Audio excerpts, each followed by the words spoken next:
Hi everyone, welcome to Tech Talks. Today we're here with INFPs and we are going to discuss music.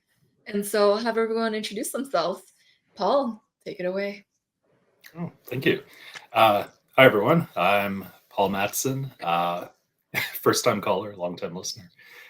I'm an INFP, also a 9-wing-1 sexual self-pres on the Enneagram, if you're into that. And yeah, happy to be here and discuss our musical fixations and preferences and aspirations. Yeah, I'm all about it. And Leon? Hi, I'm Leon. I have my channel called Type Tips. I also have another channel under my name, Leon Sao, which I talk about personality growth related stuff because I work as a psychotherapist and life coach. It's good to see everybody. Of course, I can't see the people who are watching YouTube, but I pretend to see you. Yeah, you'll see them seeing you in the comment section. So, all right, and Nick? Hi, I'm Nick. I am an INFP. Well, that makes some sense since I'm here. I work as a GIS technician, so basically I make maps, and I am doing this from next to my turntable since it is the music talk. I also am the co-host and creator of the Ohio Bubble podcast. What's that about? It is a entertaining, lighthearted look at Ohio history and culture. Interesting. Sounds great. And so, hi, my name is Joyce. I'm an MBTI master practitioner, and I facilitate the instrument and organizations. I also offer coaching services, and I help people on the process of figuring out their best fit type. And so, yeah, feel free to check out Go, the Joyce. content creators. I also recently interviewed Joyce on my channel, so check it out. Heck yeah. All right. So, INFPs, how do you guys experience music? I think it touches me at a very deep level, at the level of the soul. I think it's a really great way of communication because music could communicate the intangible, the things that cannot be put into words. So I think there's great appreciators of music, of the thinking and feeling types, but I think thinking types, they could have a really good understanding of like structure of music and all that. I think music is great because it's without words, and I think INFPs have trouble expressing things in a way, with technical accuracy, but within the realm of music, there is a way to express yourself from the heart. Yeah, and Leon has a lot of heart, and he actually has a lot of music on his channel. And I'll have a little demo at the end of this video too to show Leon's talent.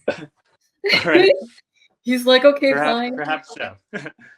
That's really exciting. I'm looking forward to hearing that. Hopefully, yeah, music is like it's a beauty that you have to chase almost. I used to be, to some extent, a musician. I used to have a band. We don't have much available online because we were never that good. But just listening to music, there's always like this hypothetical perfect album that I'm looking for and that I want to hear.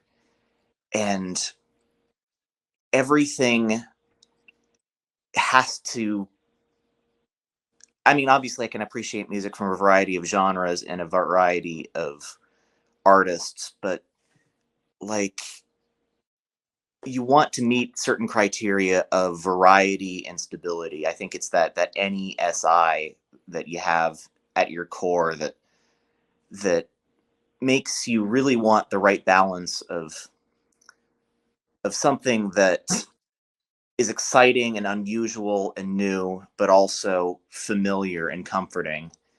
And so I collect music both in terms of literal collections of physical music, but also just like the idea of music. I have a lot of like hypothetical music in my head of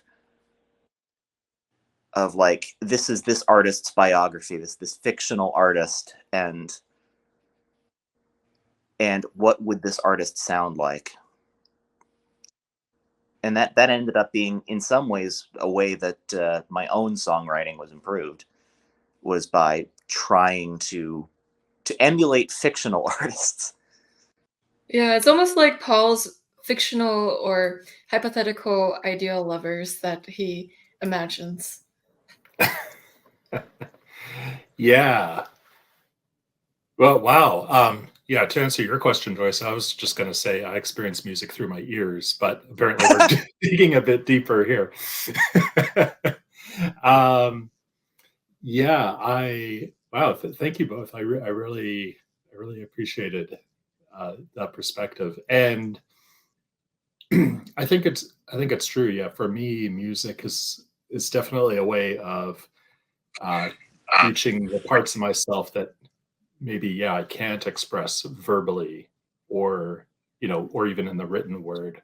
And maybe that's because that may be one of the reasons why I gravitated towards a lot of instrumental music growing up, especially like film scores as opposed to film soundtracks, for example.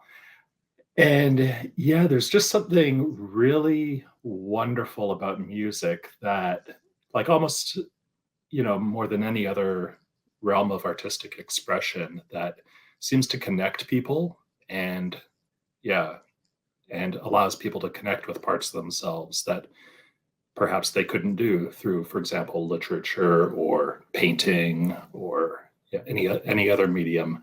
And I believe me, I I am not even going to attempt to describe it, because uh, the majority of my musical realm is limited to solos on the triangle and crash cymbals. So We need to see that one day. It's like you ding. One triangle ding is worth 1,000 words. So. yeah.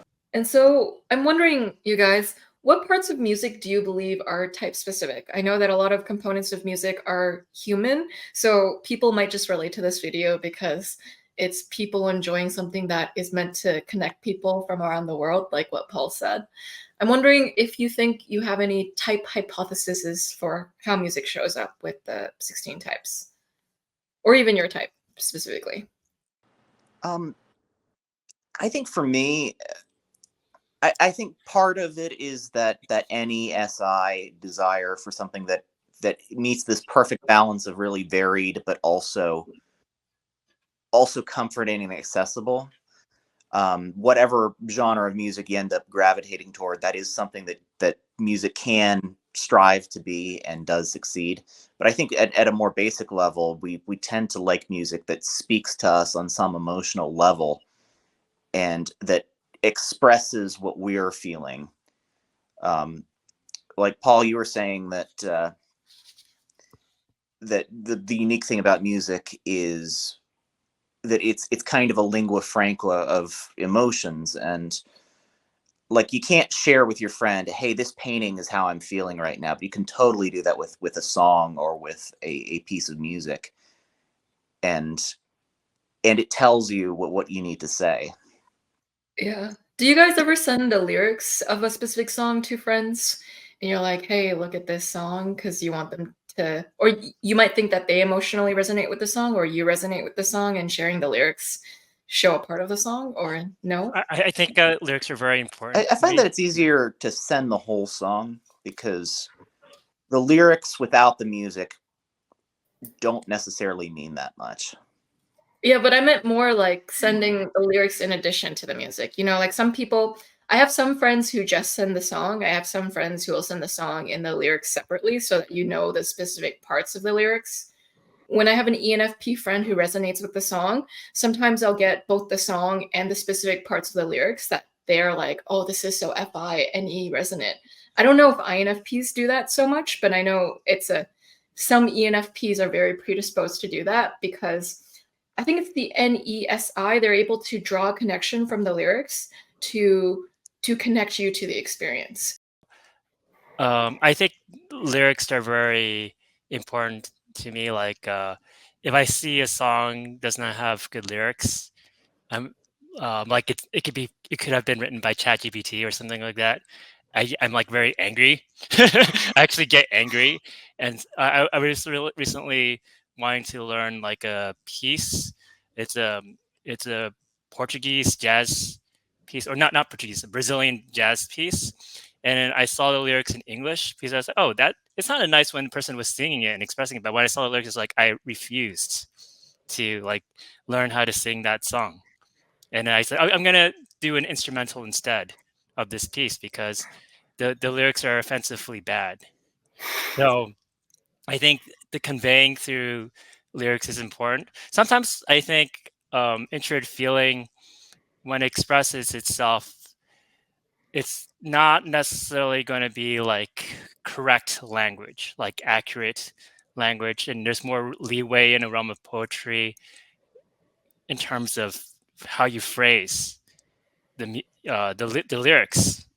So that's what I appreciate about it. I worked with a ENFP singer, and she made we made some songs together, and then she just like made up words sometimes, and not everything's like coherent, but it really gets to the feels really well.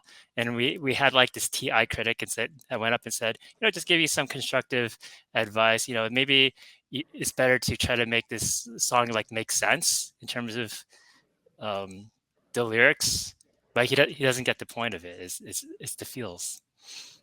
Mhm. That's so true, yeah.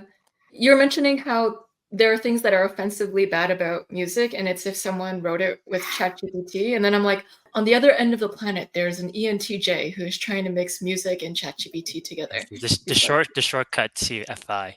Exactly. They did Yeah. that with I don't know what type. I think Nick Cave. I mean, I haven't really looked at his stuff, but he comes off as some sort of feeling type. But like they made a song try to use ChatGPT to make Nick Cave-esque lyrics, and if you look at it, the lyrics are actually really bad. Like it's like very obvious, but there's a lot of people who do write at that level when it comes to making lyrics, and I'm offended. I believe Nick Cave himself was quite offended by that too. Yeah. I'm also offended by anybody who writes at a ChatGPT level when it comes to music, like even if they're like authentically writing. Yeah, definitely. Yeah, when it comes to lyrics, and maybe it's just because like I've always been a bit of a word nerd and what have you. I feel, yeah, if you're going to not do a good job with the lyrics, like just don't bother. Like just give me melody and just confine it to the instrumentation because it can be quite distracting. At least for me, like, oh, like wow, I really like the tune, but like this, like what does this mean? Like why are you using this? And I don't know, sometimes I feel without lyrics, there can be a real purity, but at the same time I have so much respect and admiration for singer songwriters who are able to like just like beautifully blend like their actual musical proficiency with the lyrics that they've created and just brought them together. It's a really beautiful thing, and that's not to, by the way, denigrate people who just do the music or people who just write songs, for example. But it's when you're able to just bring those two aspects of your work together, it's phenomenal. I'm blown away by it. And I also feel like there's very different lyrical styles that you can be very concrete with your lyrics or much more abstract. And I find that I like both abstract lyrics and concrete lyrics, but I like it when the more concrete lyrics actually heighten the abstract, where there's so many songs where they flat out tell you what they're feeling, and that's very boring to me. I want to listen to something that that either uses real sensory data as a symbol for something, or something that simply doesn't go into that sensory world at all and is very vague and can be applicable to whatever it is you're feeling because you bring your own meaning to that. Yeah.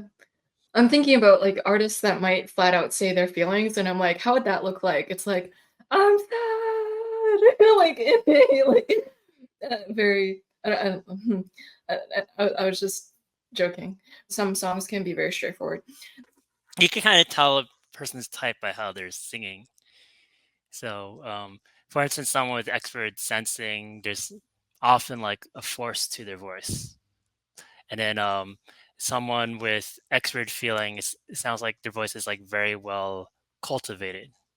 And then an introvert feeling voice is something that's very raw. Mm. Yeah, Fiona Apple is typically known as an INFP singer. Mhm. She's, like, very raw. You have to get to the feels Mm. and reach the human condition, or like the authenticity about how your emotions are. Yeah, it's like your emotions are written in your voice, and that's what brings it out. Which I think it is interesting that like I share a lot of music with my mom, who is a day, and I have a much higher tolerance for more idiosyncratic voices than my mom does. Like for my mom, if a voice isn't more traditionally pretty, it's a lot more difficult for her to really get into the music. And for me, is this voice, does it feel like it's the voice of the artist, or does it feel like it's something put on? And which is not to say that my mom wants music that sounds fake either, but the priorities are a little bit different. I think Nick, our moms are kind of similar. So my mom has this idea of like she has a very good taste of music at the same time, and she sings really, really, really well. She also has a sense of like what's the correct type of music, or if someone's singing in a certain kind of way, if it's not like conventionally pretty, then she, like for instance, like it's just like maybe Bob Dylan's sandpapery voice, right? Then she would have an issue with it. Whereas I would kind of, maybe it's like an expert intuiting thing. I want to see something that's kind of weird, or be open to something that's weird and rawly expressed in an idiosyncratic, individualistic kind of way. And then she'll try to correct my singing because she'll think I'll like, because I'm trying to go for that very like raw thing, right? But there's like a correct, there's a correct way to sing too, I guess, according to her. She's the ESFJ, by the way. I remember the first time I shared the first Alt J album with my mom. I gave her a disclaimer at the start. It's like, you're not going to like the voice very much, but the music's really great. And well, now she's actually, I would say, a bigger Alt J fan than I am. Mm-hmm. I think I remember I showed my mom Tom York, and she really didn't like the voice of Tom York. There's precisely one Radiohead song my mom likes, and Bill, which is like the very choral song. I think that's really interesting about discussing whether or not music is appropriate in that sense of like, being conventional. It actually just reminded me of, there was a time where both my parents were running, and my mom asked to borrow my dad's MP3 player. MP3 players, kids, were these little devices. Never mind. And she got so put off by my dad's playlist because it was strictly Leonard Cohen and Joni Mitchell songs, which, don't get me wrong, phenomenal, singer-songwriters, but she was definitely expecting something, like, a little poppier, something with a beat that you could like, run to, workout music. And whereas I think for my dad, like that kind of music, it was more of like putting himself in a certain state where, more meditative, where he could just, concentrate on the songs if he wanted as he ran. So Yeah, that just reminds me of that. And I'm pretty sure my mom is an ISFJ and my dad is an ISTP, but yeah, maybe there was some connection there. That's interesting. My dad's also an ISTP, but I think my mom would be the one who would listen to Leonard Cohen of the two of them. Yeah, and so what I'm getting from today's episode is that with INFPs, you guys have, with your extroverted intuition, there's a desire to listen to possibly more idiosyncratic, some music that is a little bit more different than the norm, because there's an any novelty to it, but also it can contain, you also like songs that have an FI rawness to it too. Or and you also pay attention to the lyrics, and if it seems like it's authentic lyrics, or if it seems like it's inauthentic or badly written and not thought through well. And then all the INFPs here talked about personal stories at the end to bring all the SI into the chat. And I'm like, yes, all of this, these personal references to your specific life. My best friend in high school was an INFP, and he was a really incredible musician. So a lot of people in high school, they looked up to him. But yeah, he was pretty idiosyncratic, and he made music that was avant-garde music. And I think his mom's a ENFJ, and she is a pretty successful artist in terms of painting. And then she kept trying to encourage him to think about the audience, like what would they want to hear? And he's like, I'm just going to do my own thing. Yeah, IPs got to do their own thing. And so on that note, thank you everyone for watching. I wish, Paul, you could end this episode with a bang on your triangle. That would be splendid. And so Yeah, it's a scaling triangle. No one wants to see that. I want to see it. Yeah. What's a scaling triangle? If it's equilateral or get the fuck off. Oh, beautiful. And I wish I could meet your mom, Nick, and introduce her to the weirdest music and see if her lower down NE would eventually like it. And Leon, we're going to feature you at the end of this episode. So Yay. stay tuned to listen to his nice tunes. You can hear truly great FI lyrics from those songs. So, all right, take care.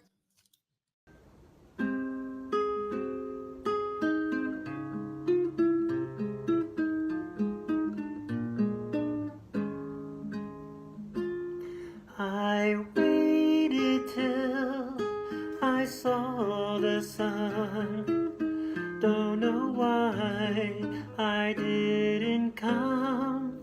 I left you by the house of fun. Don't know why I didn't come. Don't know why I didn't come. When I saw the break of day, wish that I could fly away instead of kneeling in the sand, catching teardrops in my hand. My heart is drenched in wine, but you're beyond my mind forever. Out across the endless sea, I would die in ecstasy, but I'll be a bag of bones, driving down the road alone. My heart is drenched in wine, but you're beyond my mind forever. Something has to make her run.